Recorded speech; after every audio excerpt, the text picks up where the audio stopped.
तर आशाताईंच्या पार्थिवाला ब्रिज कांडी रुग्णालयातून त्यांच्या निवासस्थानी नेण्यात आलेला आहे। त्यांच्या अंत्यदर्शनासाठी करी रोडच्या घरी पार्थिव ठेवण्यात आलेलं आहे। ही दोन दृश्य आपण पाहतोय।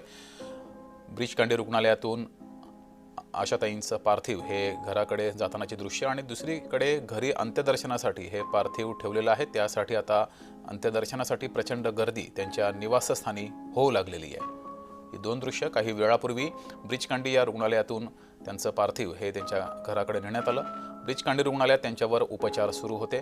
अखेर त्यांची प्राणज्योत मालवली आणि त्यांचं पार्थिव आता घराकडे नेण्यात आलेलं आहे। तर त्यांच्या घरी अंत्यदर्शनासाठी पार्थिव ठेवलं जाणार आहे। त्यासाठी त्यांच्या घरी प्रचंड गर्दी झालेली आहे। अनेक संगीत क्षेत्रातील, सिनेमा क्षेत्रातील आणि नेते अभिनेते हे या ठिकाणी पोहोचत आहेत। अधिक माहिती घेऊया, आपल्या प्रतिनिधी ज्योत्स्ना गंगणे आपल्यासोबत जोडल्यात। ज्योत्स्ना, आशाताईंचं पार्थिव रुग्णालयातून घराकडे नेण्यात आलेलं आहे आणि घरी आता अंत्यदर्शनासाठी प्रचंड गर्दी ही होऊ लागली आहे।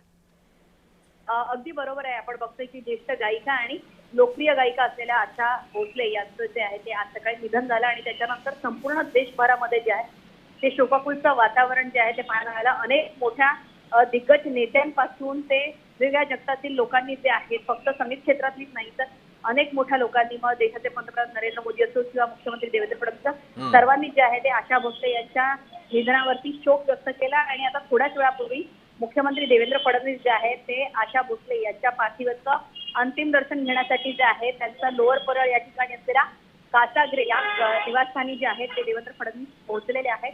आशा भोसले यांचं सकाळी मुंबईच्या ब्रिज कांडी हॉस्पिटलमध्ये निधन झाल्यानंतर जे आहे ते आशा भोसले यांचं पार्थिव शरीर साधारण 4 वाजता ब्रिज कांडी रुग्णालयातून त्यांच्या घरी असलेल्या लोअर परळ या कासाग्रेने या घरी आणण्यात आलं आणि तिथे आता अंत्यदर्शनासाठी आशा भोसले यांचं पार्थिव जे आहे त्यांच्या घरी ठेवण्यात आलेलं आहे, जिथे आशा भोसले यांचे नातेवाईक सुद्धा जे आहेत ते अंत्यदर्शनासाठी पोहोचलेले आहेत। आणि त्याचसोबत राज्यातले मान्यवर नेते, सेलिब्रिटीज जे आहेत ते आशा भोसले यांच्या पार्थिवाचं अंतिम दर्शन घेण्यासाठी त्यांच्या या लोअर परळ या ठिकाणी असलेल्या कासाग्रेट जे आहेत या घरी पोहोचत आहेत।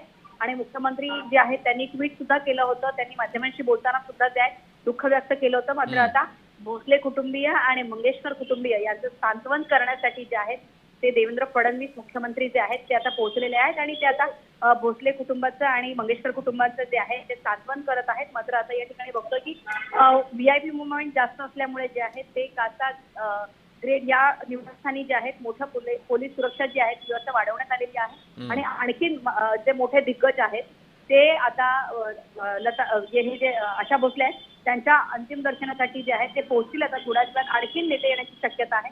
मात्र एक दुःखाचा डोंगर जो आहे तो मंगेशकर कुटुंबियांवरती कोसळलेला आहे। आशा भोसले यांनी काही दिवसांपूर्वी जे आहेत म्हणजे ते अनेक मोठमोठ्या कार्यक्रमाला सुद्धा देवेंद्र फडणवीस यांच्या कार्यक्रमाला सुद्धा जे आहे ते आशा भोसले यायच्या आणि त्यावेळेस सुद्धा मुख्यमंत्री देवेंद्र फडणवीस यांनी आशा भोसले यांच्यासमोर गाणं सुद्धा एका स्टेजवरती गायलं होतं। आणि त्याच्यामुळे एक घरोब्याचे असे संबंध जे आहेत ते आशा भोसले यांच्या कुटुंबियांसोबत देवेंद्र फडणवीस यांचे होते। इतकंच नव्हे तर ठाकरे कुटुंबीय, तेंडुलकर कुटुंबीय जे आहेत ते सुद्धा थोड्या वेळाने पोहोचण्याची माहिती जी आहे ती मिळत आहे आणि ते आशा भोसले यांच्या अंतिम दर्शनासाठी पोहोचत आहे।